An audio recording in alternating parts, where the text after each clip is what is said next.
আপনাকে ধন্যবাদ জানাচ্ছি। আমার সঙ্গে আলোচনায় নাহিদ ভাই আছেন এবং যারা শুনছেন সবার জন্য শুভেচ্ছা থাকলো। হ্যাঁ, আজকের প্রোগ্রাম আমরা দুজনেই ছিলাম। তো তারেক রহমানকে কয়েক বছর ধরে আপনি সংবাদ মাধ্যমের মানুষ হিসেবে নিশ্চয়ই রিড করছেন যে তার শব্দচয়ন, তার চিন্তাধারা, তার বক্তব্য, তার সহনশীলতা, তার ব্যক্তিত্ব সব কিছু তার বাবা মা দুইজনের গুণের সমন্বয়টা যেন হয়ে আসছে। এই ম্যাচুরিটি তার মধ্যে আসছে এবং তিনি খুব সফট টোনে কথা বলেন, লজিক দিয়ে কথা বলেন। তো সেই হিসেবে তার সব বক্তব্য, সব প্ল্যানিং বিভিন্নভাবে প্রশংসিত হয়ে আসছিল অনেক দিন ধরে। তার মধ্যে তিনি যেদিন বাংলাদেশে আসলেন সেই দিন তিনি বলছিলেন আই হ্যাভ এ প্ল্যান। এটা নিয়ে অনেকে বলছিলেন যে উনি কী প্ল্যান সেটা খোলাসা করছেন না। তো এই plan I have a plan বলতে ক্লোজলি আমরা তখনই যেটা বুঝেছিলাম যে বাংলাদেশকে একটি আধুনিক গণতান্ত্রিক উন্নত বাংলাদেশ করবার জন্য যেখানে যা যা করণীয় সেই প্রস্তুতি তিনি নিয়ে এসেছেন, সেই প্ল্যানটাই হচ্ছে সামষ্টিকভাবে বাংলাদেশকে এবং বাংলাদেশের মানুষকে ঘিরে এক নতুন বাংলাদেশ, আধুনিক বাংলাদেশ, গণতান্ত্রিক বাংলাদেশ, উন্নয়নমুখী বাংলাদেশ, বেকারত্বহীন এক বাংলাদেশ উপহার দেওয়ার যে প্ল্যান তিনি তৈরি করে এনেছেন সামষ্টিকভাবে। প্ল্যান বলতে এই গুচ্ছ প্ল্যানকে তিনি বুঝিয়েছিলেন। তিনি ইংল্যান্ডে থাকা অবস্থায় বিভিন্ন বিষয়ের পারদর্শী বিশেষজ্ঞ যারা বাংলাদেশের বিভিন্ন যোগ্য লোক, বিশ্বের বিভিন্ন দেশে ভালো কাজ করছেন, ভালো পজিশনে আছেন, তাদের সঙ্গে তিনি আলোচনা করতেন। ইংল্যান্ডে বসে তিনি বাংলাদেশে তার রাজনীতি যে এরকম পরিচালনা করতেন, তার দল পরিচালনা করতেন, পাশাপাশি ইংল্যান্ডের বা উন্নত দেশগুলোর রাজনীতি, উন্নয়ন, তাদের যে পরিকল্পনা সেটি তিনি পর্যবেক্ষণ করতেন। আজকেও সে কথা বলেছেন যে হেলথ সেক্টরে মানে প্রিভেনশনের দিকে কিভাবে মনোযোগ দিয়ে রোগকে প্রতিরোধ করলে রাষ্ট্রের খরচ, ব্যক্তির খরচ কতখানি কমে। একটা রোগ হলে সেই রোগীর চিকিৎসা করতে হসপিটালে যাওয়া, তার টাকা খরচ, তার হসপিটালে ভর্তি হতে হলে অপারেশন লাগলে সেখানে শুয়ে থাকা, এতে একদিকে তার টাকা খরচ হচ্ছে, রাষ্ট্রের টাকা অপচয় হচ্ছে, আর একদিকে তার কর্মঘণ্টাও কিন্তু নষ্ট হচ্ছে। তিনি সুস্থ থাকলে তো এই সময় তিনি কাজ করতেন, সেই কাজ তাকে, তার পরিবারকে এবং রাষ্ট্রকে কিন্তু আর একটা আউটপুট দিত। ফলে তার যদি রোগটাই দূর করা যায়, নির্মূল আগেই প্রিভেন্ট করা যায়, তাহলে কি কি উপকার পাওয়া যায় এই কথা তিনি বলছিলেন। এমনভাবে বলছিলেন যে চিকিৎসা বিজ্ঞানের একজন বিশেষজ্ঞ বলছে। এইরকম বিভিন্ন সেক্টর ধরে ধরে তিনি যেভাবে অ্যাগ্রি কার্ড, যেটা অ্যাগ্রো কার্ড, কৃষকদের জন্য যে কার্ড করবেন সেটা, নারীদের জন্য বিশেষ করে যে গ্রামীণ যে কার্ড করবেন সেই কার্ডের কথা বলছেন। তিনি বেকারত্ব দূর করার জন্য কি করবেন সেটা, তিনি বিদেশে রপ্তানিমুখী প্রতিষ্ঠানগুলোকে ইন্ডাস্ট্রি হলে সেই ক্ষেত্রে তিনি কী সুবিধা দিবেন, কেন দিবেন, আমাদের যে এক্সপোর্ট ওরিয়েন্টেড যে বিষয়গুলো আমার ফরেন কারেন্সি আর্ন করার দুইটা প্রধান মাধ্যমে, একটা হলো গার্মেন্টস, সেটা নিয়ে তার পরিকল্পনা বলেছেন। ম্যান পাওয়ার এক্সপোর্টে আমাদের যে আনস্কিল্ড ম্যান পাওয়ার যায়, তাতে কাজ না শিখে যাওয়ায় সারাদিন যে কর্মঘণ্টা দিয়ে তিনি $100 আর্ন করেন, তিনি যদি স্কিল্ড হয়ে যান তাহলে তার সেই সময় $300 আর্ন হবে। তাহলে ওই ব্যক্তি, তার পরিবার এবং দেশ কিভাবে উপকৃত হতে পারে সেই প্ল্যানিংয়ের কথা বলেছেন। ফলে একটি রাষ্ট্র পরিচালনায় আসার আগে এতভাবে নিজেকে তৈরি করে আসার মতো নেতাও বাংলাদেশে এর আগে আমরা পাইনি, দেখিনি। অনেকে আছেন রাজনীতিতে নেমে পড়েছেন, ক্ষমতায় চলে এসেছেন বা দখল করেছেন, তারপর দেখে দেখে করেছেন। কিন্তু তারেক রহমান হচ্ছে ওই নেতা যিনি 38 বছর ধরে বিএনপির সদস্য পদ গ্রহণ করেছেন বগুড়ায়। সেইখান থেকে রাজনীতি করে করে তারপরে 17 বছর তিনি এক্সাইলে ছিলেন। সেই জায়গায়ও তিনি বসে না থেকে একদিকে দল পরিচালনা করেছেন, আরেকদিকে ওইখানে তিনি আধুনিক বিশ্বর পরিচালনা, রাষ্ট্র পরিচালনা পদ্ধতি সম্পর্কে ধারণা নিয়েছেন। ফলে এটাই হচ্ছে সামগ্রিক প্ল্যান। আর একটা তার বক্তব্যের বড় দিক হচ্ছে সহনশীলতার যে আহ্বান, সেটা হচ্ছে যে মতভিন্নতা থাকতে পারে তিনি বলছেন, কিন্তু সেই মতভিন্নতাটাকে আলোচনার মাধ্যমে মতভিন্নতা কমানো যেতে পারে, এক টেবিলে বসা যেতে পারে। সেটা না হলে মতভিন্নতা যে মতবিভেদে পরিণত হয়, যেটা জাতিকে বিভেদ তৈরি করে জাতির মধ্যে, সেটা কিভাবে ক্ষতিকর হতে পারে সেই বিষয়ে আজকে এরকম অনেক অনেক বিষয়ে কথা বলেছেন। সংবাদ মাধ্যম নিয়ে কথা বলেছেন, বাংলাদেশের 5 আগস্টের পূর্ববর্তী সময় এবং পরবর্তী সময়ের যে পার্থক্যটা সেসব নিয়ে কথা বলেছেন। এবং অ্যামেজিংলি তার স্বভাবসুলভভাবেই তিনি আরেকটি কাজ করেননি, সেটি হচ্ছে এর আগেও যেদিন এসছেন সেদিনের বক্তৃতায়, মায়ের জানাজার সময় এবং বিভিন্ন বক্তৃতায় তিনি কারো প্রতি বিষোদ্গার, প্রতিহিংসা বা বাজে শব্দ চয়ন, অশ্লীলভাবে আক্রমণ করা, যেটা আগে আওয়ামী লীগের লোকজন বা শেখ হাসিনা করতো, তার ধারে কাছে যাননি। আজকেও তিনি তা করেননি। তার এই বৈশিষ্ট্যটা মানুষের কাছে তাকে হয়তো নতুনভাবে উপস্থাপন করবে। আমি নাহিদ ভাই আপনার কাছে একটু আসি। বিগত সময়ে আসলে প্রেস কনফারেন্স হয়েছে, এবারও হয়েছে, আমরা অনেক কিছুই শুনছিলাম শান্ত ভাইয়ের কাছ থেকে। তেলবাজি নিয়ে প্রশ্ন করেছে, স্বাভাবিকভাবে এটি আসার কথা। আপনি একটু তফাৎ করে বলবেন যে বিগত সময়ের প্রেস কনফারেন্স আর আজকের প্রেস কনফারেন্সের মধ্যে তফাৎটা কোথায়? না দেখুন, বিগত সময়ের যে প্রেস কনফারেন্সগুলি ছিল এগুলো থেকে তো আমরা একটা শিক্ষা নিয়েছি। 5 আগস্ট একটা ঘটনা ঘটেছে। তো এখন প্রশ্নকর্তা এবং প্রশ্নের উত্তরদাতা দুজনে কিন্তু খুব সতর্ক। এখন যদি আপনি আবার তারেক রহমানের কন্টেক্সট ধরেন যে উনি কিন্তু খুবই ম্যাচিউরড আমার কাছে মনে হয়েছে। মানে আমিও তো ওনাকে ধরেন 21 বছর আগে দেখেছি সরাসরি, আর আজকে দেখলাম। তো এর বাইরে 2-1বার হয়তো কথাবার্তা হয়েছে নানান কারণে, কিন্তু উনি যে প্রস্তুতি নিয়ে এসেছেন ওনার যে দেশের জন্য, উনি আমার মনে আছে বেশ কিছুদিন আগে একটা কনফারেন্সে ছিলেন। উনি সেই রায়পুরা, মানে নরসিংদী রায়পুরার এক এমপি প্রার্থী আছে, উনি প্রকৌশলী। তো উনি নাম ধরে বলছেন যে তোমার এখানে কী কী আছে আমি দেখাচ্ছি। তো উনি উপরে ডেস্ক থেকে বের করে কতগুলো পুকুর আছে, কতগুলো কী আছে বিবরণ দিচ্ছিলেন। তা আমি ওই ভিডিওটা বলতে, আমার মনে হচ্ছিল যে উনি খুব স্টাডি, মানে উনি খুব প্রিপেয়ার্ড। একজন প্রিপেয়ার্ড মানুষকে কিন্তু আপনি ইচ্ছা করলেই আপনি যাতা বলে শেষ করতে পারবেন না। শান্ত ভাই যেটা বললেন যে আজকে উনি আসছেন, আজকে বেশ কিছুদিন হয়ে গেল, এর মধ্যে কিন্তু উনার মুখ দিয়ে কোনো প্রসঙ্গে কোথাও কোনো মানে বিরোধী পক্ষ বা বিরোধী দল বা আওয়ামী লীগ কারোর বিপক্ষে কোনো বিশুদ্ধার বা কোনো বাজে কথা কিন্তু বের হয়নি। তো আমার মূল্যায়ন হচ্ছে যে আসলে আগে সেই চর্চাটা হবে না। আজকে হয়তো আপনারা দেখবেন যে একটা বিষয় আমি বলেছিলাম যে মাননীয় চেয়ারম্যান, এই বিষয়টা কিন্তু উনি সরাসরি রিফিউজ করেছে যে আপনি আমাকে মাননীয় বলবেন না। তো এটা মাননীয় আসলে আমাদের মানে আমাদের প্র্যাকটিসের মধ্যে আছে মাননীয় বলা। তো এই প্র্যাকটিসটাকে উনি ভাঙতে যাচ্ছেন, এটা ওনার একটা ভালো চেষ্টা। তো আমি এটাকে সাধুবাদ জানাই, এবং এটা করতে পারলে অবশ্যই উনি ভালো জায়গায় থাকবেন। আর যেটা আমি বলতেছিলাম যে আগের যে প্রেস কনফারেন্সগুলো হতো, আপনি কি দেখেছেন প্রেস কনফারেন্সগুলিতে? আপনি আসলে কি এটা কি কোনো মানে রাষ্ট্রপ্রধান বা সাংবাদিকের প্রেস কনফারেন্স হতো? আপনি তো এই মিডিয়ারই কর্মী। তো এটা হতো কি এক ধরনের শুরু হতো যে আপনি এই করেছেন, আপনার তুলনাহীন, আপনি সব আনসার সাংবাদিকই করে দিত। উনি শুধু হাসতো আর হ্যাঁ বলতো। আজকে কি করেছেন আপনারা? আমরা তো আজকে যে কথাবার্তা হয়েছে, আপনি মাহফুজা নামের কথাবার্তা ধরবেন, আপনি মতিউর রহমান চৌধুরী বলছেন, যারা বলেছেন, মাহমুদুর রহমানের বক্তব্য তো আপনি শুনে থাকবেন, স্পষ্ট করে বলেছে যে আপনি 17 বছরের বলেছে, হয়তো তারেক রহমান জানেন, তারপরেও মাহমুদ ভাই সংখ্যা প্রকাশ করেছে আপনি হয়তো জানেন না, আপনাকে আমি জানাবো। তো উনি কিন্তু কোনো বিষয়ে এই এতগুলি কথা শুনলেন এবং এতগুলি কথা উনি মানে কোনো কিন্তু রিয়াকশন দেন নাই, উনি কিন্তু বলছে যে পজিটিভ। তো আমার মনে হয় যে আগের যে চর্চাটা ছিল 5 তারিখের যে ঘটনা, 5 তারিখের ঘটনার পরবর্তী সময়ে সবাই খুব সতর্ক, যারা প্রশ্ন করতে সতর্ক এবং উত্তরদাতা সতর্ক, একাধিক সতর্ক। অসংখ্য ধন্যবাদ। শান্ত ভাই, একটু ভিন্ন প্রসঙ্গে আসি। জাতীয় নির্বাচন নিয়ে আসলে কথা বলতেই হয়। জামায়াতের পক্ষ থেকে এক ধরনের আহ্বান, ইনডিরেক্টলি বলা যায়, আমরা দেখতে পাচ্ছি যে সংসদ নির্বাচনটা আসলে হতে যাচ্ছে, সেখানে জামায়াতের পক্ষ থেকে এ ধরনের আহ্বান জানানো হচ্ছে যে নির্বাচনের পর তারা জাতীয় সরকার গঠনে আগ্রহী। বিএনপি বলছে আবার একটু ভিন্নভাবে জাতীয় ঐক্যমত্যের সরকার গঠনের কথা তারা আসলে বলছে। দুটোকে এক জিনিস, দুটো যদি এক না হয় আসলে এখানে আসলে বিষয়টা কি বার্তা দিচ্ছে? ডেফিনেটলি দুটো এক জিনিস না। ঐক্যমত্যের সরকার তবে করার পরে বুঝব, যেমন শেখ হাসিনা ঐক্যমত্যের সরকার করেছিল, তার পছন্দের যারা তাদেরকে নিয়ে একটা সরকার করেছিল, এবং তার মধ্য থেকে তার সরকারেও মন্ত্রী ছিল, তারাই আবার বিরোধী দলে ছিল, ফলে এটা একটা জগা খিচুড়ি সরকার হয়েছিল। গণতন্ত্রে আসলে এই ধরনের বিধি ব্যবস্থা কারোর জন্য মঙ্গলজনক হয় না।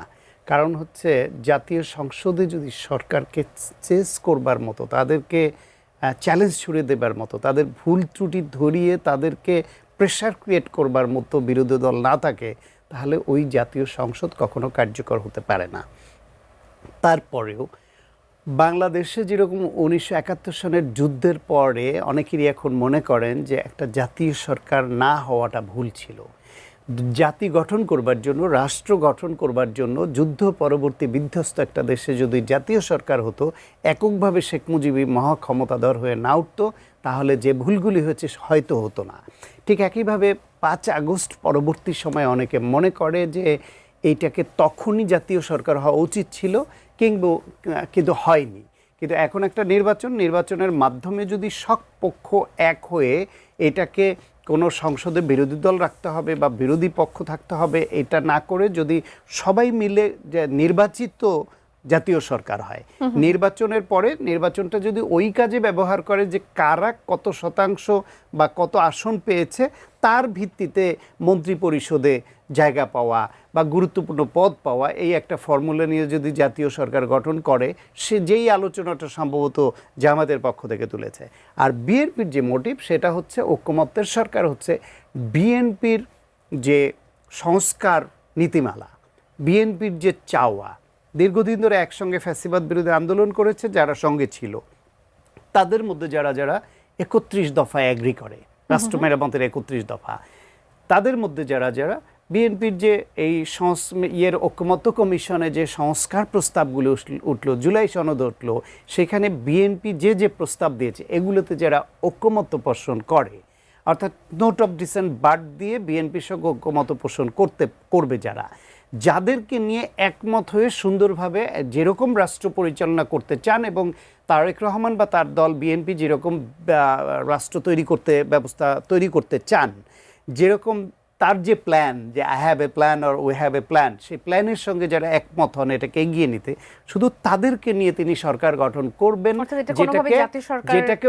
ঐক্যমত্যের সরকার বলছে। ঐক্যমত্য মানে হচ্ছে বিএনপি প্রধান দল বিএনপির সঙ্গে যারা একমত পোষণ করবে রাষ্ট্র পরিচালনা এবং তার প্ল্যান বাস্তবায়নে, তাদের নিয়ে ঐক্যমত্য সরকার হবে। আর জামাতের প্রস্তাবনা ভিন্ন। তবে নির্বাচনের ফলাফলের উপর অনেকটা নির্ভর করবে।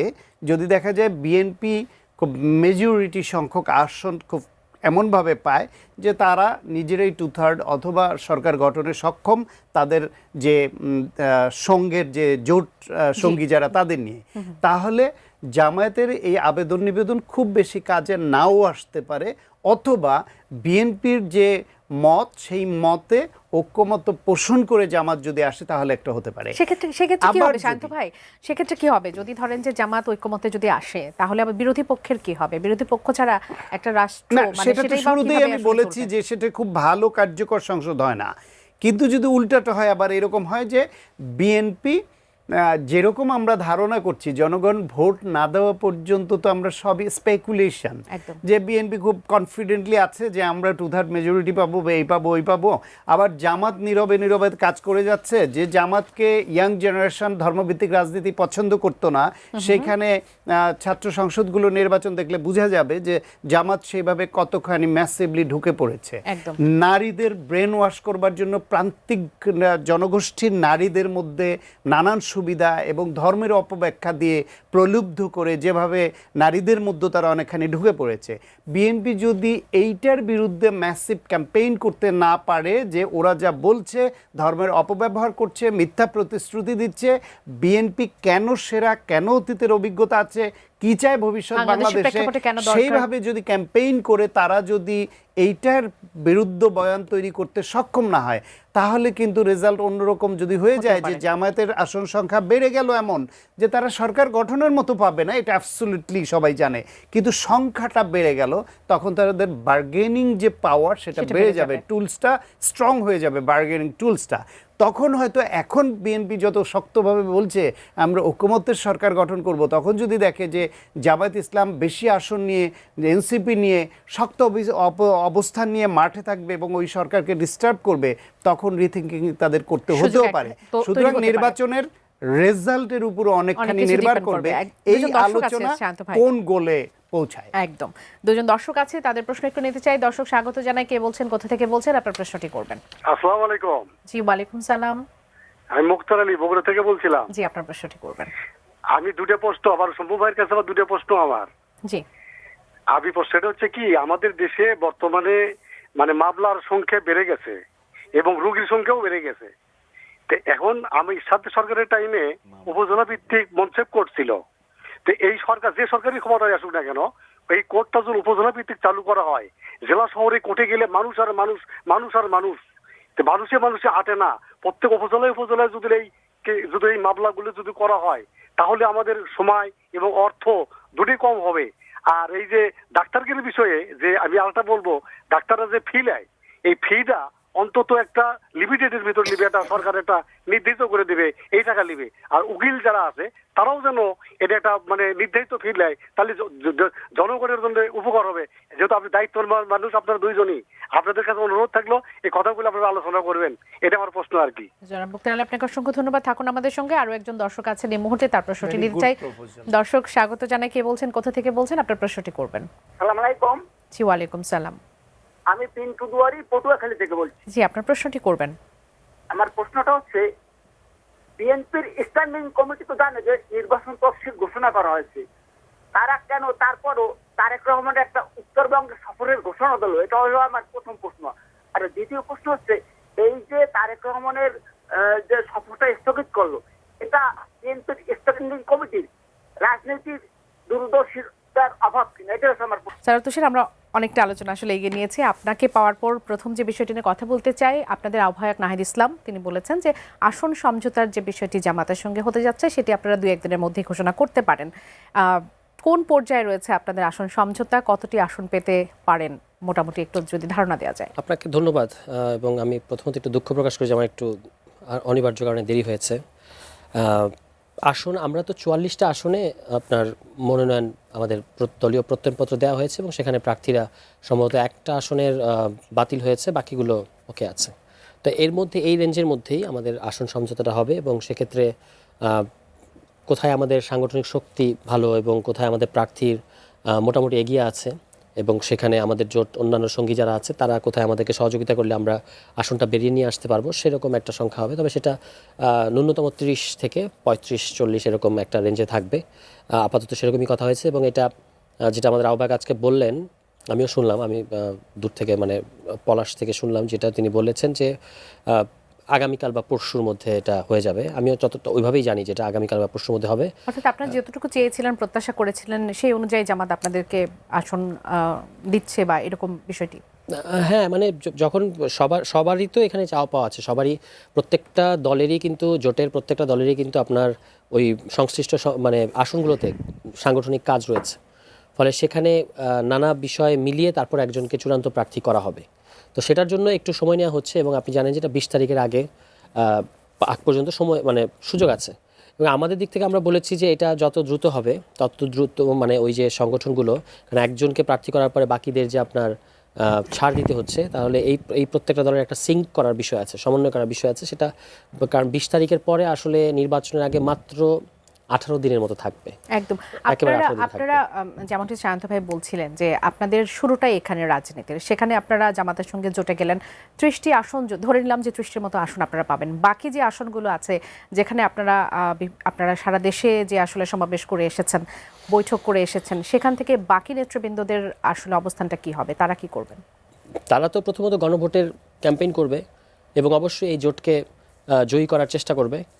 মানে ওইখানে যারা প্রার্থী আছেন, জোটের অন্য যারা প্রার্থী আছেন, তাদেরকে আমাদের সাংগঠনিক যতটুকু সক্ষমতা ওই সকল আসনে যেখানে আমাদের প্রার্থী নাই আছে সেখানে তারা অবশ্যই জোটকে সহযোগিতা করবে এবং একটা সমন্বিত নির্বাচনী ক্যাম্পেইন তারা ওই সকল আসনে পরিচালনা করবে। এবং এর বাইরে তো আপনার গণভোটের বিষয়টা তো আছে, গণভোট আমি একটু ছোট করে জানতে চাইবো, যদিও বিষয়টি আলোচনা হয়েছে, জামাত জাতীয় নির্বাচনের বিষয়টি নিয়ে নানাভাবে ইঙ্গিত দিচ্ছে, আপনাদের চিন্তা ভাবনা কি জাতীয় সরকার নিয়ে? জাতীয় সরকার বিষয়টা আমি নিজে পার্সোনালি অত কনভিন্স না এই আইডিয়াটাতে। কারণ হচ্ছে এটা বিএনপিও কিন্তু বলেছে, মানে আগে বলেছে তারা জাতীয় সরকার করবে। এখন এইটার ক্ষেত্রে আমাদের যেটা আসলে দরকার, মানে জিনিসগুলোকে একটু জটিল না করে একটু সহজভাবে, আমাদের একটা ফাংশনাল ডেমোক্রেটিক গভর্নমেন্ট দরকার এবং একটা ফাংশনাল অপোজিশন দরকার। That's it. কারণ জাতীয় সরকার বললে আপনি সব দলকে নিয়ে যদি জাতীয় সরকার করেন, তাহলে সরকারের বাইরে যারা আছে তারা কি জাতির বাইরে? তারা তো আর জাতির বাইরে না, তারাও জাতির অংশ। তাহলে আবার যদি জাতীয় সরকার আপনি করেন, দেশে কোনো বিরোধী দল না রাখেন, এটাও তো আপনার আরেকটা বাকশালের মতোই ঘটনা ঘটবে। তো সেই কারণে আমার কাছে মনে হয় যে জাতীয় সরকার অর্থ যদি এরকম হয় যে একটা অন্তর্ভুক্তিমূলক সরকার, সেটা হতে পারে যে জোটের সবাইকে বা দেশের ফ্যাসিবাদ বিরোধী সবাইকে নিয়ে আমরা একটা জাতীয় সরকার করব, এটা হতে পারে। বাট এটার চেয়ে গুরুত্বপূর্ণ বিষয় হচ্ছে যে অপোজিশন, যেটা আমাদের সকল রাজনৈতিক সংকটের একটা অন্যতম প্রধান কারণ হচ্ছে আপনার বিরোধী দল সংসদে পারফর্ম করতে পারে না, তাদের যেটা বলা তাদেরকে ফ্লোর দেওয়া হয় না, স্পেস দেওয়া হয় না, ফলে তারা সংসদ বিমুখ থাকে বা বিমুখ হতে বাধ্য হয় এবং তারা রাজপথ বেছে নেয়। এবং রাজপথে যখন তারা গণতান্ত্রিক সংগ্রাম করে, তখন সেখানে আবার সরকারের পেটোয়া বাহিনী, সরকারের যে পুলিশ সরকারের সাথে অ্যালাইন থাকে, তারা মিলে আবার ওই দলকে বা বিরোধী দলগুলোকে মানে ক্র্যাকডাউন করতে চায় রাস্তায়। ফলে আপনার সংঘাতের রাজনীতি বাড়তে থাকে। আমরা চাই যে আমাদের সামনে যে এই নির্বাচনের পরে যে পার্লামেন্ট হবে, হুএভার ফর্মস দি গভর্নমেন্ট, যারাই সরকার হোক, যারাই বিরোধী দল হোক, উচিত হচ্ছে যে এই বিরোধী দল সরকারের গঠনমূলক সমালোচনা করবে এবং সরকারের সমালোচনা সহ্য করার বা মেনে নেয়ার, সেখান থেকে কিছু শেখার থাকলে শিখে নিজেকে শুধরানোর একটা মানসিকতা থাকতে হবে। এটা যদি হয় তাহলে কিন্তু আমাদের বেশ একটা প্রাণবন্ত সংসদ হবে। আরেকটু ছোট করে একটু জানতে চাইবো, লেভেল প্লেইং ফিল্ড নিয়ে নাহিদ ইসলাম মন্তব্য করেছেন। তিনি বলেছেন যে রাজনৈতিক দলগুলোর মধ্যে আস্থার এক ধরনের সংকট দেখা যাচ্ছে। তিনি অভিযোগ করেছেন যে বিশেষ করে একটি রাজনৈতিক দলকে সরকারি সুযোগ সুবিধা এবং প্রোটোকল দেওয়ার কারণে প্রশাসনে পক্ষপাতের বার্তা যাচ্ছে, এতে নির্বাচনী মাঠে অসম পরিস্থিতি তৈরি হতে পারে। এটা কি খুব স্পষ্টভাবে আপনারা পর্যবেক্ষণ করছেন কিনা? 100%। এবং লোকাল অবস্থাও তিনি যেটা ইঙ্গিত করেছেন এটার বাইরেও লোকাল পরিস্থিতিও কিন্তু খুব নাজুক। এবং সেখানে মানে বিশেষত ভোটারদেরকে দুটো প্রবণতা আমি খেয়াল করলাম যেটা খুব অ্যালার্মিং, এবং এই বিষয়ে সরকারের কোনো দৃশ্যমান বা স্থানীয় প্রশাসনের কোনো দৃশ্যমান পদক্ষেপ নেই। একটা হচ্ছে ভোটারদেরকে ভয়ভীতি দেখানো। ভোটারদেরকে ভয়ভীতি দেখানোর ইমিডিয়েট ইফেক্ট হচ্ছে যে ভোটার টার্ন আউটে এটার ইম্প্যাক্ট পড়বে। কী ধরনের ভয়ভীতি দেখানো হচ্ছে? বলা হচ্ছে যে আপনি কাকে ভোট দিবেন এটা সিসিটিভি ক্যামেরা থাকবে এবং আপনি সেখানে ওই ব্যালটে কাকে কোন মার্কায় সিল মারছেন এটা দেখা যাবে। ফলে আপনি যদি বিশেষ কোনো মার্কায় সিল না মারেন তাহলে আপনাকে পরবর্তীতে এটার জন্য ভুগতে হবে, এরকম কথা বলা হচ্ছে। আর আমাদের কর্মীদেরকে তো নিয়মিত হুমকি বা এলাকা ছাড়া করার যে সকল হুমকি মানে টিপিক্যালি দেওয়া হয়। এটা কি আপনাদের বিরোধী পক্ষ থেকে পাচ্ছেন? মানে কোথা থেকে পাচ্ছেন? ডেফিনেটলি এটা এই রাজনীতি গত 1-1.5 বছর অন্তত আমার অভিজ্ঞতা, আমি বিএনপি ছাড়া অন্য কাউকে পাই নাই। আমার দলের একজন কর্মীর ভাইকে, আপন ভাইকে যেভাবে তারা বেদম প্রহার করেছে, সে এখন এলাকা ছাড়তে বাধ্য হয়েছে। এবং আমরা পুলিশকে বলেছি, পুলিশকে এটা বলার পরে তাদের রিঅ্যাকশন হচ্ছে যে আপনারা একটু সাবধানে চলেন। এটা হচ্ছে তাদের বক্তব্য। আপনার কি পরিস্থিতি? মানে সেটাই বলছি যে কাজ করতে পারছেন আমার একজন খুব সক্রিয় কর্মীর আপন ভাইকে বেদম প্রহার করা হয়েছে। কেন? কারণ তার ভাই এনসিপি করে। এবং এটা যখন আমরা পুলিশকে বলেছি তখন তারা বলেছে যে আপনারা একটু সাবধানে চলেন। সেটা হলো পুলিশের বক্তব্য। জি জি, অসংখ্য ধন্যবাদ। শান্ত ভাই, আপনার কাছে আসি, দর্শকের প্রশ্ন নিয়ে একটু আসতে চাই।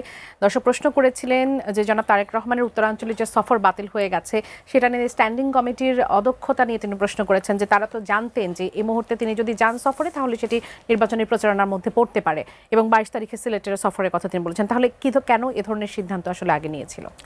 আমার মনে হয় এই সিদ্ধান্তটা যতটা না পলিটিক্যাল ছিল তার থেকে একটু বেশি ইমোশনাল ছিল। 17 বছর পরে তারেক রহমান আসছেন, তিনি তার এলাকায় বগুড়া যাবেন। বিএনপি বা বিভিন্ন দল, বিশেষ করে ম্যাডাম, তার নির্বাচনী প্রচারণা শুরু করতেন সিলেট থেকে।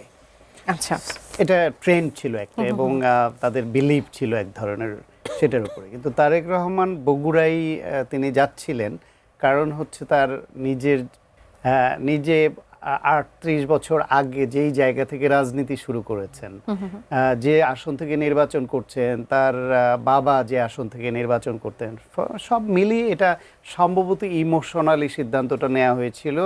তারা হয়তো ভাবেননি যে যেহেতু এখনো মার্কার পক্ষে প্রচারণা বা এটা চলছে না, তিনি রাজনৈতিক দলের নেতা হিসেবে 17 বছরের পরে এসছেন এবং সেই হিসেবে তিনি যাবেন, ওই বিবেচনায় নেওয়া হয়েছিল হয়তো। এটা ইমোশনালি এটা না নিলে ভালো হতো। এবং নেওয়ার পরে দেখেন ছোটোখাটো ভুল তো এরকম হতেই পারে, যে কারো হতে পারে। তবে পজিটিভ হচ্ছে নির্বাচন কমিশন যখন বিএনপিকে অনুরোধ করলো যে আপনি এটা নিলে এটা নিয়ে নানান রকমের প্রশ্ন উঠছে এবং উঠবে, এটা জাতীয় নির্বাচনকে প্রশ্নবিদ্ধ করতে পারে বা নির্বাচন কমিশনকে প্রশ্নবিদ্ধ করে, সেই জন্য আপনাদের এটা করা উচিত হবে না। বিএনপি কিন্তু বিনা বাক্য ব্যয়ে সেই সফর বাতিল করেছে। সুতরাং একটা হচ্ছে তারা আরও ক্যালকুলেটিভ হতে পারতো, আরও ম্যাচুরিটির পরিচয় দিতে পারতো, এটা যেমন সত্য। আবার ছোটোখাটো এরকম ভুল সিদ্ধান্ত হলে বা বিশেষ কোনো কারণে সিদ্ধান্ত নিলে যদি দেখা যায় যে এর কারণে বড় ধরনের ক্ষতির আশঙ্কা আছে, তাহলে সেখান থেকে নিজেদেরকে সরিয়ে আনাটাও ম্যাচুরিটি। তারা এই ম্যাচুরিটিটা জি দেখে। ভাই, আমি একটু জানতে চাইবো যে শিরোনামটির কথা বলছিলাম এবং সেই সাথে জনাব সারোয়ার তুষার যেমনটি বলছিলেন যে এই প্রশ্নটি না বারবার আসছে যে সরকার এবং গণমাধ্যম একটি দলের প্রতি ঝুঁকেছে। বিশেষ করে এনসিপির পক্ষ থেকে কিন্তু এই দাবিটা আমরা বারংবার আসলে শুনতে পাচ্ছি। মানে সরকার এবং গণমাধ্যম কেন একটা দলের প্রতি আসলে ঝুঁকবে? তারা কি মানে ধরেই নিচ্ছে যে এই দলটি আসলে ক্ষমতায় আসবে বলে কি সেদিকে ঝুঁকে যাচ্ছে, নাকি এরকম কোনো কিছু আপনি দেখছেন না? মানে আপনার অভিজ্ঞতার কথা একটু জানতে চাইবো। ওয়েল, এটা বলার আগে আমি আরেকজন দর্শকের একটা প্রশ্ন ছিল বগুড়া থেকে, আমি তাকে অ্যাপ্রিশিয়েট করতে চাই। চিকিৎসা নিয়ে তিনি কথা Very বলেছেন, আইন নিয়ে কথা logically বলেছেন। এবং খুবই ন্যায্য দাবি তিনি তুলেছেন। একটা বলেছেন ডিসেন্ট্রালাইজেশন, বিচার বিভাগ ওই যে আদালতে জজ আদালতে জেলা সদরে যেতে যে পরিমাণ টাকা, সময়, উপজেলাতে যাতে হ্যাঁ, সেটা উপজেলায় ব্যবস্থা করা করা হয়। হয়। বেসিক্যালি শুধু বিচার বিভাগ না, চিকিৎসা, বিচার বিভাগ, প্রশাসনিক বিভিন্ন বিষয়ে যে ডিসেন্ট্রালাইজেশন যে দরকার, সকল মানুষকে জেলায় আসতে হবে, তারপর বিভাগে আসতে হবে, ঢাকায় আসতে হবে। বলে যে ঢাকায় নাকি টাকা ওড়ে, সেই জন্য সবাইকেই টাকা ধরতে ঢাকায় আসতে হবে। মিনিংটি হলো এরকম আসলে যে ঢাকায় আপনি এলে আপনি একদম ক্লিনার থেকে শুরু করে যে লেভেলেই থাকেন আপনি কিছু না কিছু করে খেতে পারবেন, এখানে আপনি না খেয়ে মরবেন না, এরকম একটা ধারণা প্রচলিত আছে দেশে, যে কারণে সকল মানুষ দেখবেন স্রোতের মতো ঢাকায় ছুটে। পাশাপাশি আবার সচিবালয়ের কাজ, এই শিক্ষা ভবনের কাজ, ওই স্বাস্থ্যতে কাজ, হৃদরোগ হাসপাতাল, সারা বাংলাদেশের 8টা বিভাগে 8টা হলে অসুবিধা মানে ভালো হতো, তো সবাইকেই ঢাকা আসতে হবে। কিডনির জন্য চিকিৎসার জন্য ঢাকায় আসতে হবে। এখন ডিসেন্ট্রালাইজেশন হচ্ছে, কিছু হসপিটাল হয়েছে, আরও যদি হয় এরকম সমস্ত ক্ষেত্রে। আর একটা হলো খরচ কমানো। আইনজীবীর একজন যে মামলায় পড়ে সে বুঝে যে মামলা চালাতে কিভাবে সর্বশান্ত হয়, যে একটা জটিল রোগে পড়ে সে জানে যে ওই রোগের চিকিৎসা করতে গিয়ে কিভাবে সর্বশান্ত হয়। ফলে চিকিৎসকদের যেরকম এটা করে খেয়ে পড়ে বাঁচতে হয় তাদের নিতে হবে, কিন্তু সেটারও একটা সামঞ্জস্য থাকা দরকার, সিস্টেমের মধ্যে আনা দরকার। ফলে ওই ভদ্রলোক যে প্রপোজাল দিয়েছেন আমার খুব পছন্দ হয়েছে। জনগণের মধ্য থেকে যে এইরকম সুন্দর ভাবনা এবং প্রপোজাল এবং প্রেশার আকারে আসে, দলগুলো সেটা মানতে হয়তো বাধ্য হয়। আর তুষারেরটা পরে এসে বলবো না, পরে আপনার কাছে আসছি। আমি নাহিদ ভাইয়ের কাছে ছোট করে ওই প্রশ্নের উত্তরটা একটু নিতে চাইবো। সরকার এবং গণমাধ্যম একটা দলের প্রতি আসলে ঝুঁকে যাচ্ছে কেন? না, ঢুকে যাচ্ছে হচ্ছে এটা হচ্ছে আপনি ধরেন আজকে যেটা বললো নাহিদ ইসলাম, সাংবাদিকদের বললো যে ঝুঁকে যাচ্ছে। আসলে ঝুঁকে যাওয়ার বিষয়টা আমার কাছে নানানভাবে তথ্য আছে যে ধরেন সরকার মানে বিরোধী পক্ষ মানে দুই পক্ষ তো ধরেন বিএনপির পক্ষের সাথে ঝুঁকে আছে, আমার কাছে তথ্য আছে সাংবাদিক হিসাবে। তো আমি তো এটা ধরেন এটা হচ্ছে যে ধরেন ইলেকশন আসলে একটা জিনিস হয় কি যে ধরেন প্রতিপক্ষকে মানে ইয়ে করার জন্য মানে ব্যস্ত রাখার জন্য নানানভাবে করা, আমার মনে হয় এরকম একটা অংশ। কারণ ঝুঁকে থাকে, কারণ এই সরকারে তো নাহিদ ইসলাম ছিলেন। আর আপনি মনে করছেন না যে আসলে এরকম ঝুঁকে যাচ্ছে? আমি এই সরকারে তো নাহিদ ইসলাম ছিলেন, এর বাইরে তো কিছু না। নাহিদ ইসলাম তো এখানে এনজিও করে আসছেন, তারপরে ইয়ে ছিলেন আসিফ মাহমুদ ভুইয়া ছিলেন, তো ওনারা তো ছিলেন, তো ওনাদের হাতেই তো সাজানো, এই মাহফুজ ছিলেন, ওনাদের হাতেই তো সাজানো, এবং ডক্টর ইউনূস ওনারাই নিয়ে আসছেন, ওনাদের হাতে সাজানো সব। বাইরে থেকে তো আমেরিকা থেকে বা লন্ডন থেকে তো তারা কোনো কিছু নিয়ে আসেন নাই, উনি তো একা আসছেন। তো আমার কথা হচ্ছে যে এটা বলার জন্য বলা। আর সবচেয়ে বড় বিষয় হচ্ছে যে আপনার ধরেন সমালোচনা এবং বিরোধিতা দুটো দুই বিষয়। আপনি সমালোচনা করতে পারেন, বিরোধিতা করলে কিন্তু দুই পার্ট হয়ে যায়। তো দেশ তো আর দুই পার্ট করে চললে হবে না, সমালোচনা তো করা যাবে। নাহিদ ইসলাম যেটা বলছে এটা সমালোচনা, এটা খুবই প্রশাসনিক বিষয়টি নিয়েও তিনি বলেছেন যে প্রশাসনিক প্রটোকল থেকে শুরু করে যেটি আসলে বিএনপি পাচ্ছে। এই জায়গায় যাচ্ছিলাম যে ধরেন প্রটোকল কাকে দিচ্ছে? একটা ব্যক্তিকে, কিন্তু যার জীবনের ঝুঁকি রয়েছে, এটা লোকাল এবং ইন্টারন্যাশনাল গণমাধ্যম এবং যারা বলতেছেন তারাও স্বীকার করেন যে তার জীবনের একটা ঝুঁকি রয়েছে। উনি আসার অনেক প্রক্রিয়ার পরে কিন্তু উনি দেশে এসেছেন এবং ওনার জীবনে একটা ঝুঁকি রয়েছে। কেন?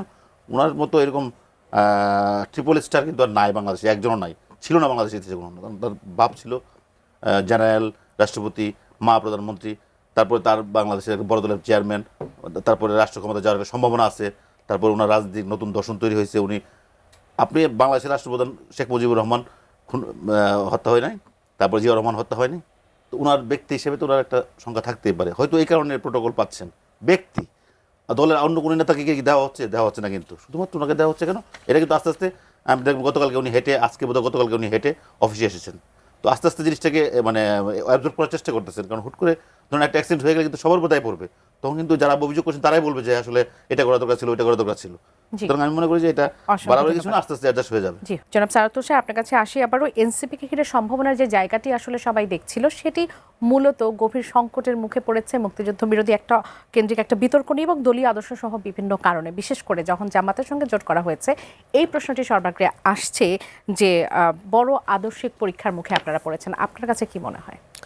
না, আমি সেরকম মনে করি না, কারণ এটা তো একটা নির্বাচনী অ্যালায়েন্স হয়েছে এবং এনসিপিকে সমস্ত নতুন বন্দোবস্ত ইত্যাদির বার্ডেন দিয়ে বাকি সবাই আগের যা যা খুশি করবে, আর এনসিপি শুধু নতুন বন্দোবস্ত করতে করতে সব কিছুর বাইরে থাকবে। এটা তো একটা ট্র্যাপ। এই ট্র্যাপে তো আমাদের পড়া উচিত হবে না। ফলে আমাদেরকে ভাবতে হয়েছে যে আমাদের মানে দলের 1 বছরের মধ্যে একটা ইলেকশন এসছে, বাংলাদেশের ইতিহাসে সবচেয়ে গুরুত্বপূর্ণ ইলেকশন, এবং এই ইলেকশনের পরে যে পার্লামেন্ট হবে এটা একটা অত্যন্ত গুরুত্বপূর্ণ পার্লামেন্ট, এবং সেই পার্লামেন্টে সংস্কারের একটা বিরাট ভূমিকা থাকবে। আমাদেরকে অবশ্যই এই পার্লামেন্টে পার্টিসিপেট করতে হবে। ফলে পার্টিসিপেট করার জন্য আমাদেরকে এখানে আমরা চাই বা না চাই একটা দ্বিদলীয় মেরুকরণ হয়ে গেছে। আমরাও চেয়েছি যে একটা থার্ড ব্লক করার জন্য, সেটা সম্ভাবনা যে এখনো নাই তা না, সেটা হবে কখনো। আপনারা একা যদি নির্বাচন করতেন তাহলে কি সেই সুযোগটা থাকতো না? টাফ, কারণ হচ্ছে আপনার পুরো ইলেকশনের ব্যাপারটাই হয়ে যাত যে একদিকে অর্থশক্তি আর একদিকে হচ্ছে আপনার সাংগঠনিক শক্তি, এই দুটোতে পুরো সারা দেশেই আসলে ইলেকশনটা দুটো দলের মধ্যে বা দুটো বলয়ের মধ্যে বিভক্ত হয়ে গেছে। এটা আমরা পছন্দ করি বা না করি। ফলে সেখানে আপনি মানে আমাদেরকে কিছু মানুষ ভালোবাসবে, কিছু মানুষ আপনার সমর্থন করবে, কিন্তু যেটা আসলে এই যে সাংগঠনিক শক্তি এবং অর্থশক্তির সাথে যে পাল্লা দেয়া, এটা আমাদের পক্ষে সম্ভব না, মানে এই মুহূর্তে অন্তত একটা দলের 7-8 মাস বয়স। স্বাভাবিক। ফলে আপনাকে একটা অ্যালায়েন্স করতে হয়েছে এবং সেখানেও নিজের আদর্শকে থেকে বিচ্যুত না হয়েই করতে হয়েছে। এই যে মুক্তিযুদ্ধের কথা বললেন, আমরা তো এখনও মনে করি যে মুক্তিযুদ্ধের ব্যাপারে আনকম্প্রোমাইজিং আমরা, এবং বাংলাদেশে এটা হচ্ছে আমাদের ফাউন্ডেশন, যেটা নিয়ে কোনো বিতর্ককে আমরা কখনোই। কিন্তু জামাতের হয়তো আপনাদের ভোট চাইতে হবে বিভিন্ন জায়গায়, হ্যাঁ, যে চাওয়ার যে ক্ষেত্রে আসনটি সেটার সাথে পাবেন তার বাইরের মুক্তিযুদ্ধের- জায়গাটাতে মানে আদর্শকে আলাদা করবেন কিভাবে? না, আমরা তো আর কোনো ইসলামিক রাষ্ট্রের জন্য ভোট চাইবো না, এবং তারাও তো সেটা আমাদের সাথে সেই ধরনের কোনো জোট করছে না। আমাদের যে যৌথ যদি কোনো ইশতেহার হয়, সেখানে তো আপনি এই ধরনের কোনো বিষয় দেখবেন না। আপনি দেখবেন যে যেগুলো সর্বজনীন যে ইস্যু, কল্যাণ রাষ্ট্রের যে বিষয়গুলো থাকে, মানুষের বেসিক নিডসগুলো, চাহিদা, শিক্ষা, স্বাস্থ্য, এই সমস্ত বিষয় থাকবে। হবে যৌথ ইশতেহার যদি ধরেন হয়, তাহলে সেখানে তো এই বিষয়গুলো থাকবে। সম্ভাবনা আছে। মানে যেহেতু একটা জোট হয়েছে, হওয়াটাই উচিত, আমি মনে করি হওয়া উচিত। এবং সেটা জোট হয়তো হয়েছে, সমঝোতা না শুধু। সমঝোতা বলেন, জোট বলেন, আমি যখন সমঝোতা বলি তখন আপনি এটাকে জোট বানান। এখন ধরেন এটা তো শব্দের ব্যাপার, কিন্তু আমরা তো একসাথে নির্বাচন করছি। মোট কথা হচ্ছে এটা জোট হোক আর সমঝোতা হোক, যেটাই বলেন, এটা সমঝোতাই, কিন্তু একটা যৌথ ইশতেহার বা আলাদা আলাদা যৌথ ইশতেহার হলেও কিন্তু আলাদা আলাদা ইশতেহার হতে কোনো বাধা নাই। ফলে আমাদের তো আলাদা ইশতেহার থাকবে এবং তাদেরও থাকবে। আবার যদি ধরেন কোনো একটা, আমরা যেহেতু সরকার গঠনের একটা সম্ভাবনাও কিন্তু এই অ্যালায়েন্সের আছে, আমার কাছে সময় থাকলে আরো ভালো করে শুনতে পারতাম। হ্যাঁ, সেই ক্ষেত্রে একটা অভিন্ন কারণ ইশতেহারের কোনো আপনারা আপনাদের প্রবলেম দেখি ইশতেহার না। নিয়ে গিয়ে জামাতের জন্য ভোট চাবেন, সেটা বা কিভাবে সম্ভব? আমার আসলে সময় নেই। আমি একটু শান্ত ভাইয়ের কাছ থেকে জানতে চাইবো, যেমন জনাব সারাতুল শাহ বলছিলেন যে এটা একটা সম্ভাবনাময় ইলেকশন হতে যাচ্ছে। 2026 বাংলাদেশের রাজনীতির ইতিহাস থেকে শুরু করে বাংলাদেশের ইতিহাসেরও একটা গুরুত্বপূর্ণ একটা সন্ধিকরণের মধ্যে আমরা দাঁড়িয়ে আছি। আপনার কাছে কি মনে হয় দেশের ভবিষ্যৎ পথ নির্দেশ করতে পারবে এই ইলেকশন? ডেফিনেটলি সেরকম একটা নির্বাচন তো আমাদের দীর্ঘদিনের চাওয়া, এবং সেটা যদি আমরা করতে না পারি তাহলে ধরে নিতে হবে আমরা অনেকখানি ব্যর্থ হয়েছি। বরং আমি তুষারের কথার মধ্যে প্রশ্ন করে হাসছিলাম কেন, এর আগে একটা চ্যানেলে আমরা দুজনেই এটা নিয়ে আলোচনা করছিলাম। তুষার বা এনসিপি কোনোভাবেই তারা মানতে চাচ্ছিল না যে এরা জামাতের সঙ্গে তারা জোট করেছে, তারা বলছে তারা সমঝোতা করেছে। তো যে 20টা 30টা 10টা যে আসনেই ওদেরকে দেখ, বাকি আসনগুলোতে জামায়াতের সঙ্গে এক মঞ্চে তাদের আদর্শ মেনে, তাদের যা যা লায়াবিলিটিস তাদের ঘাড়ে আছে সেগুলো সব মেনে নিয়েই তো জামাতের জন্য তাদের ভোট চাইতে হবে। এবং জামায়াত ক্ষমতায় আসলে কি কি করবে প্রতিশ্রুতি তারা দিচ্ছে, ধর্মের যে অপব্যবহারের বিষয়গুলো আসছে, 14 আপনার বুদ্ধিজীবী হত্যা দিবসে যে ইন্ডিয়া হত্যা করেছে বলে এইবারও যে বয়ান ছেড়েছে জামাত, সেগুলোই তো তারা আপহোল্ড করবে। সুতরাং সেখানে তারা আলাদা করবে কি করে? তখন বলছিল যে হ্যাঁ এটা জোট না সমঝোতা আমি বুঝতে পারছি না। তার জবাবটা ছিল যে জোট হলে তো ইশতেহার, যৌথ ইশতেহার হতো, সেটা হচ্ছে না। কিন্তু আজকে আবার শুনতে পেলাম যৌথ ইশতেহার হলেও হতে পারে। সুতরাং এইসব আসলে কিছুই না, এত শেকি থাকার দরকার নেই। এটা ক্লিয়ার কাট। বিএনপি যাদের নিয়ে জোট করেছে, অতীতও জামাত নিয়ে করেছিল, অতীতও জাতীয় পার্টি নিয়ে করেছে, আজকে এনসিপি জামাতের সঙ্গে হয়েছে, জামাতের সবকিছু মেনে নিয়ে হয়েছে। এটা স্ট্রেট ফরওয়ার্ড বললেই। অসংখ্য ধন্যবাদ নাহিদ ভাই। আমি যে প্রশ্নটি সায়ন্ত ভাইয়ের কাছ থেকে জানতে চাচ্ছিলাম, আপনার কাছে কি মনে হয় 26-এর এই নির্বাচনের সন্ধিকরণের মধ্য দিয়ে আমরা কি ইতিহাস পরিবর্তনের মধ্যে একটা রাজনৈতিক পরিবেশে যেতে পারছি কিনা, বা একটা নতুন বাংলাদেশের দিকে যেতে পারছি কিনা? না, ডেফিনেটলি, অবশ্যই এই ইলেকশন হবে, দেখবেন আপনি বিগত 2008 সালের ইলেকশনের পরে এটি হবে সবচেয়ে বেশি উৎসবমুখর নির্বাচন আমরা যতটুকু গণমাধ্যম কর্মী হিসেবে জানি। আরেকটা বিষয় আমি একটু বলতে চাই, আমি এইটা মিস করতে চাই না, তুষার এখানে আছেন। আমার কথা হচ্ছে যে আমাদের কিন্তু এনসিপিকে নিয়ে, আমি তো ধরেন ছাত্র জীবনে কোনো পলিটিক্স করেছি, কিন্তু যখন এনসিপি ফ্রন্টে আসছে 5 আগস্টের পরে আমার কিন্তু অনেক বড় প্রত্যাশা ছিল। মানুষের নিঃশ্বাস নেওয়ার জায়গা আর থাকলো না। ধরেন 2টা জোট হয়ে গেছে, 2 ভাগে বিভক্ত হয়ে গেছে। থার্ড লোক মানে আমি আমার মতো যারা দল সরাসরি করে না, আমাদের যে একটা নিঃশ্বাস ফেলার জায়গা, ওই জায়গাটা কিন্তু থাকলো না। কারণ মুক্তিযুদ্ধের পক্ষ বিপক্ষ নিয়ে কিন্তু 2 ভাগে ভাগ হয়ে গেছে। এখন পক্ষ বিপক্ষ বলতে এখন ওই জামাতের সাথে জোট করে কিন্তু আসলে মুক্তিযুদ্ধের পক্ষে বলার কোনো সুযোগ নাই। আলটিমেটলি এটা মানুষ ভালোভাবে নেবে না। তো আমরা জনগণ যারা আছে, সাধারণ মানুষ, তারা কিন্তু চাচ্ছিল যে একটা স্পেস, এই স্পেসটা কিন্তু আসলে এনসিপিকে ভাবছিল, আমি নিজেও ভাবছিলাম যে এই একটা স্পেস হইলো। আরেকটা বিষয় আমি বলতে চাই যে ধরেন এই কি বলে এই যে ওরা যে জোট করছে, যে যুক্তিটা যে আমরা সংসদের বাইরে থেকে বা এই আমাদের সংস্কারের কিছু ইস্যু আছে, তো ইস্যুটা আসলে বলার জন্য কিন্তু সংসদের ভিতরে এবং বাইরে, মানে আমার কথা হচ্ছে যে ভিতরে এবং বাইরে বলার জন্য কিন্তু আসলে জোট করে সংসদে যাওয়ার দরকার নাই।